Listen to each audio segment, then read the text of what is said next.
Hi, it's Kristen and this is the birthday book tag. I decided to do this tag because, believe it or not, it's my birthday.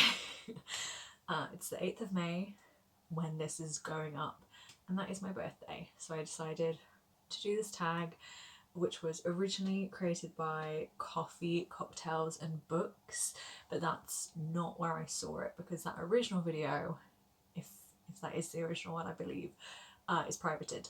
So you can't go and watch the original one. But I saw a few other people do this like over time, and so I thought I would do it because it's a tag I've not done yet, and I wanted an easy-ish video to go up this week, and just to like celebrate a little bit by myself. So each question is related to like an element of a birthday celebration, and you have to come up with a book for each answer. So, question 1, birthday cake.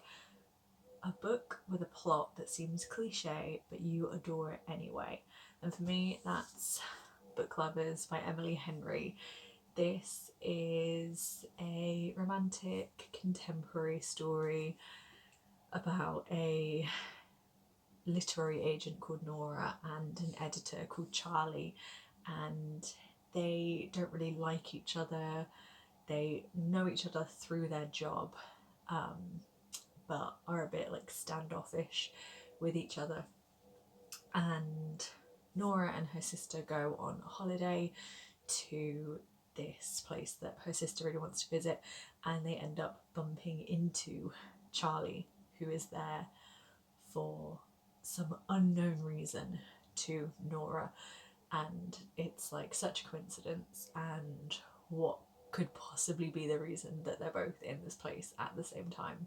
That sounds like cliche, but I had such a good time with this. I really loved Book Lovers. I think their banter was great. I really enjoyed the romance, and yeah, just very fun, but also had quite a lot of heart to it. So I really liked Book Lovers. Question 2, party guests, your most anticipated book release for this year. So I have a couple. There's a book that's already out. It's been out for I think years. It was independently published, but now it's being like published by one of the bigger publishers, and it's coming out in paperback. They've done like new covers, and it's coming out, and that's Sword Heart by T. Kingfisher. This, I think, is about a girl who is being like forced into this situation she doesn't want to be in, and so she like takes an ancestral sword from her home and I think plans to like kill herself so she doesn't have to go through be forced into these circumstances. But as she goes to do so, the sword comes to life, or there's like a spirit in the sword that comes out and then like swears an oath to protect her or something. That's all I know. That could be totally wrong, but that's what I've heard. And just that premise alone sounded really intriguing. So I'm excited for that to come out in paperback and get my hands on that. And then there's also Not Quite Dead Yet by Holly Jackson, which is her first adult crime thriller. I've liked her YA stuff, so I'm really excited for her first adult book, although I might have to wait to get it next year so I can get it in paperback so it can match my other Holly Jackson paperbacks. But yes, those two are ones I'm excited for. Question 3, birthday presents. A book that surprised you with how much you loved it.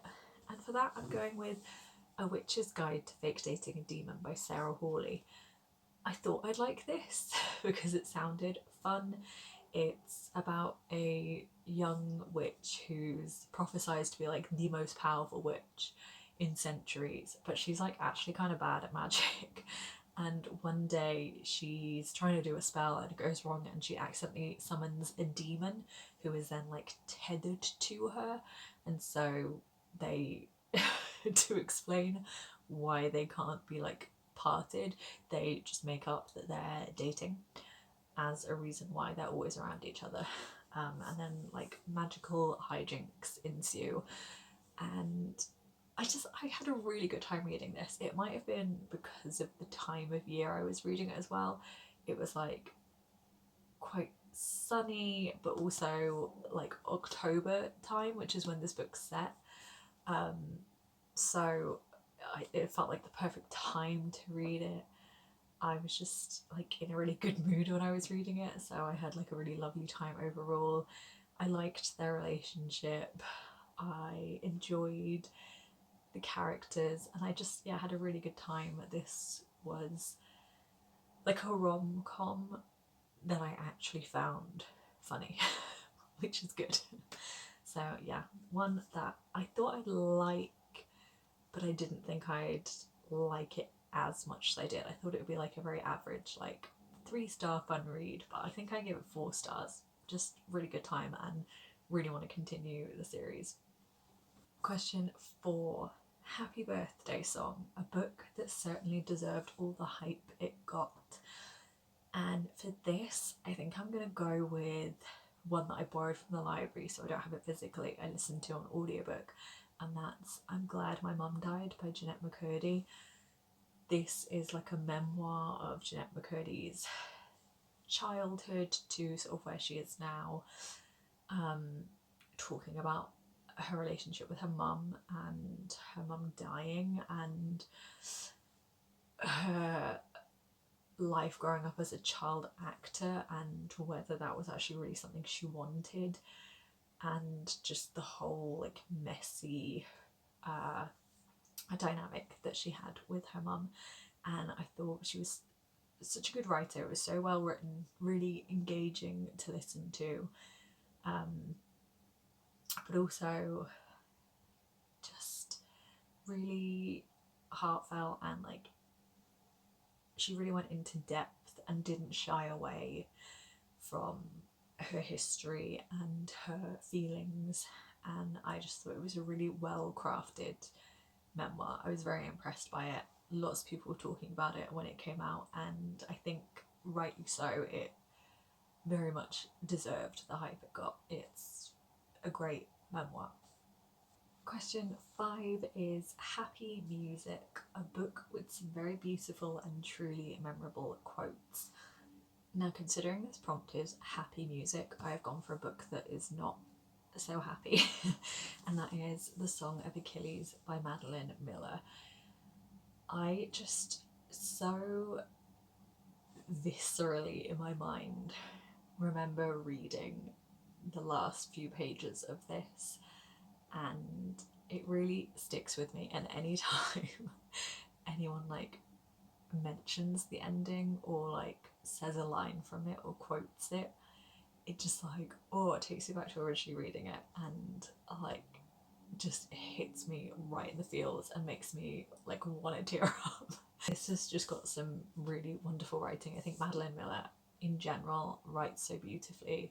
I've read this by her, and I've also read Galatea, the little novella she did, and I thought both were really just stunningly written with some like gorgeous passages in them. And I just think she's a wonderful writer that can make you feel so much with just like a sentence.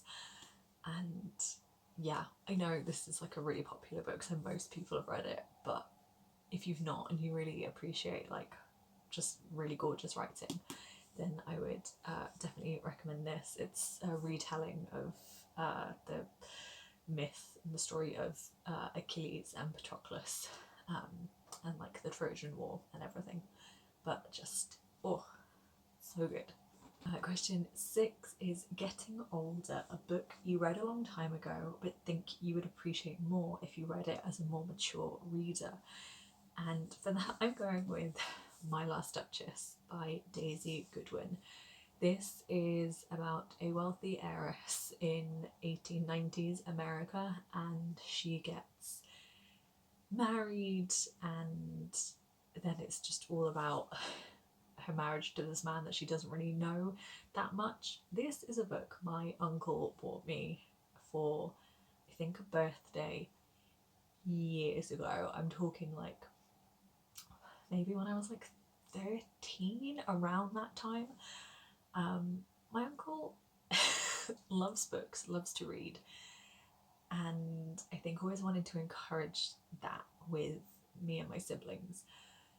But he didn't always buy us books that were super age appropriate. He didn't buy us like anything weird or anything, but there were like books with murder or books about like complicated marriages that I don't know that we necessarily appreciated when we were younger. And there's like another one that he gave me when I was even younger than this that I reread as an adult, and I was like, this is a wild book to give to a child. This one I read like not long after he gave it to me, because at that point, like, I was getting into period dramas and stuff. My mum loves period dramas, so I'd watch things like Pride and Prejudice adaptations with her, and so I was like, I'll read like a historical fiction. And I remember thinking it was okay, but yeah, I don't know that at that age I like fully appreciated like the intricacies of any of like the historical elements. I wasn't as well versed as I am now on that time period, and also books about like marriage and potentially like having children didn't appeal to me remotely then. Still don't super appeal to me now, but I feel like I could appreciate them more, especially in a historical context as an adult. So I think this is one I'm gonna have to reread like 15 years on, and see if I like it more as an adult. I'll give it another go and I'll let my uncle know what I thought.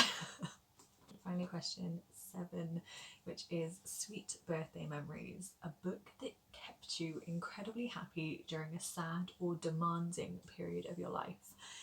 And I've not gone for anything sad, but I've gone for demanding, and recently I have had a very demanding time in my life. I am running a half marathon this week. I've run a half marathon before, but things did not go great with my training that time, and so like my training was off. I didn't really have a goal for that half marathon other than to do it. Whereas this half marathon, I've really been training. I've been sticking to like time trials. I've been running like I think further than I ever probably ran in my previous training, and I want to actually do like a decent, for me, personal time. And I've been like really sticking to my training, but it's been like so much running, really physically demanding, very demanding of my time as well. It takes so much time to train for stuff like this. And at one point I was just like kind of fed up of all the music I had on my phone, just listening to the same songs. And I'd been listening to podcasts, but sometimes my long runs, it was annoying having to like listen to a podcast and then halfway through my run like pick a different podcast and put that on. So I was like, let me try an audiobook, and I can just put an audiobook on at the beginning of one of my really long runs. I could just run and listen to the audiobook. And so I went for One of Us is Lying on audiobook. And I'd read this before years ago, but I thought, let's do an audiobook of something I've already read, so if I lose my focus, it doesn't really matter. But also I read it long enough ago that I could remember plot points, but didn't remember necessarily all the clues and everything. So it did sort of feel like a refresher, reminder. And I thought, let's go for a thriller, because that's something like engaging and fun. And I had such a good time listening to this audiobook. It was great, the narrators were great. It was a very engaging audiobook. There's 4 characters that we follow their points of view, and each character had a different narrator, which was lovely. It's about these 4 characters who end up in detention with this other guy, and that guy dies in detention, and because they're the only 4 other people in the room, they all become suspects, even though they don't believe that any of them did it. Well, initially they sort of suspect each other, but then they work out that they don't think that any of them were responsible, so if they weren't, then who was? I had such a good time listening to it on my long runs, and it really kept me focused on the audiobook and kept my mind off the running so much. And yeah, I just had a fun time with it, which, you know, isn't always the case when I run. I don't always have a fun time when I run, but I did when I was listening to that. So that is it for this tag. Those are all the questions. What would your answers be to any of these? And if it's your birthday soon, I hope you have a happy birthday. I hope I have a happy birthday. And I will see you soon with another video. Bye.